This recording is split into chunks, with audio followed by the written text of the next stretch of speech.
Hey guys, I want to start out this video by saying that if you're easily triggered by talking about death or car accidents or anything like that, I just suggest that you don't watch this video, that you just skip this over and wait for my next one, because this is going to be a deep video, and if you're easily triggered, do not watch this video. I want to say that if you follow me on Twitter, if you don't, you should by now, you would have seen the other day where I found out that my best friend passed away and it was due to a car accident.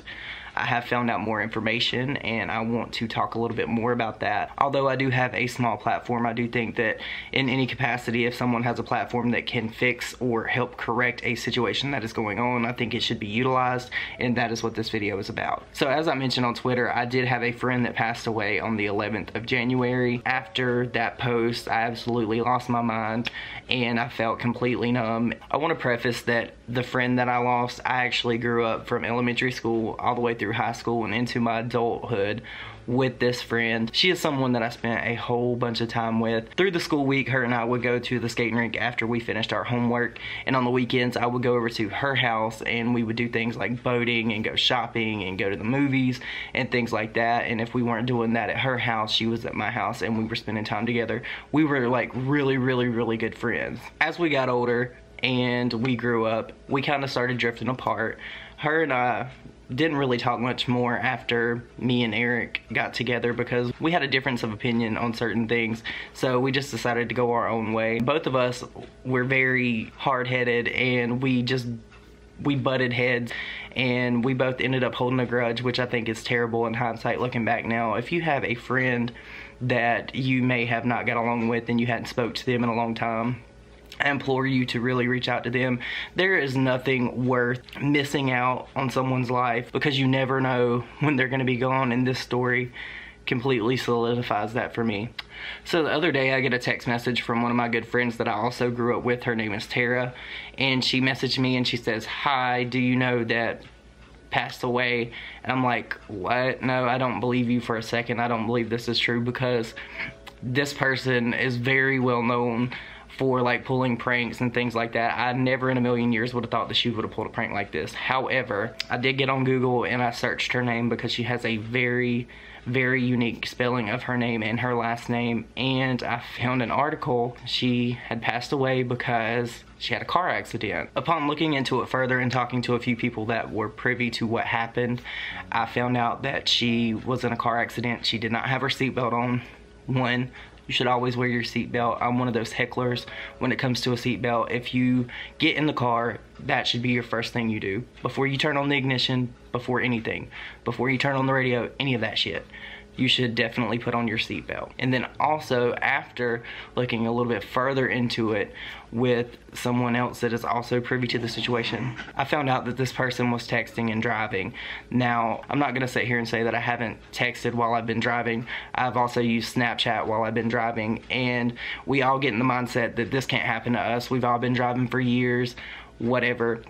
But the fact of the matter is that it can and it will happen to you if you do not stop doing this. Honestly, the only thing that I've thought about the whole time since all of this has happened is, where do we go from here? And I've had question after question just pop in my head. I was actually out today shopping and I kept seeing things that would remind me of her, and I would see things that would remind me of a situation that her and I were in.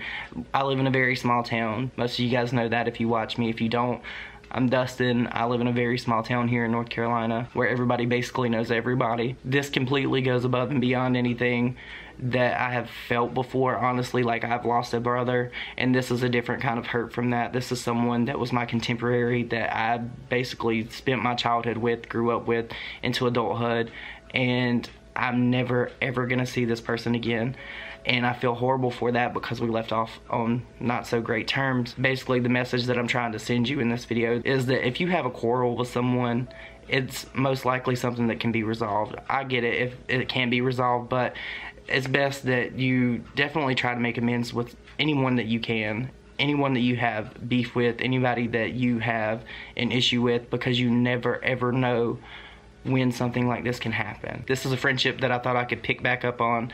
Maybe in a couple years we could resolve issues and go about our business or become friends again, like really good friends again, but I'm not ever gonna have that chance again.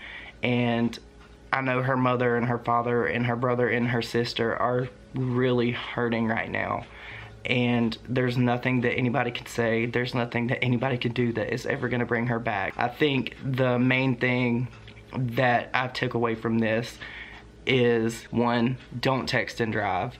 2, wear your motherfucking seatbelt at all costs. Wear your seatbelt. And 3, if you don't get it, go back to the first thing I said. I just want to give you guys some facts about texting and driving that may actually give you a different perspective on things. If you think that you can do it and that you're cool and that you can just be completely untouchable while you're in that 2-ton metal thing barreling down the highway, that is not true. Nearly 330,000 accidents are reported due to texting and driving each year. 1 out of every 4 accidents in the United States is due to texting and driving. Texting and driving is 6 times more likely for you to cause an accident than drunk driving. 11 teens every day, say it with me, every day, die from texting while driving. This right here is where it really hits home for me. 21% of all fatal accidents are due to someone being distracted by their cell phone while driving.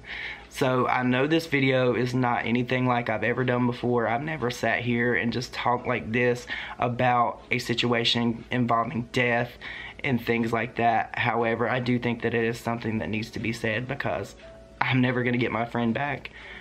My friend's parents are never going to get to see their little girl again. Her brother and her sister are never going to get to see her again. And this is somebody that was absolutely full of life, and she was just a joy to be around.